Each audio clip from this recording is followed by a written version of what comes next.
2025 பாகிஸ்தானில் நடைபெறும் சாம்பியன்ஸ் கோப்பை தொடருக்காக இந்தியா அணி பாகிஸ்தான் செல்ல மறுப்பு என தகவல். போட்டிகளை துபாய் அல்லது இலங்கையில் நடத்த ICC-இடம் PCCI கோரிக்கை வைத்ததாக தகவல்.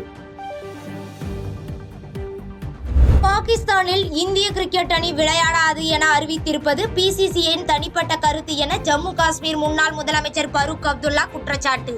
இரு நாடுகளுக்கும் நல்லுறவை மேற்கொள்வது முக்கியமான விஷயமாகும் எனவும் பேட்டி. இலங்கை அணிக்கு எதிரான ஒருநாள் போட்டிக்கு KL ராகுல், T20 போட்டிக்கு ஹர்திக் பாண்டியாவும் கேப்டனாக செயல்படுவார்கள் என தகவல். ரோஹித், விராட் உள்ளிட்ட வீரர்கள் ஓய்வளிக்கப்பட்ட நிலையில் இந்திய அணி இம்முடிவை எடுத்திருப்பதாக தகவல்.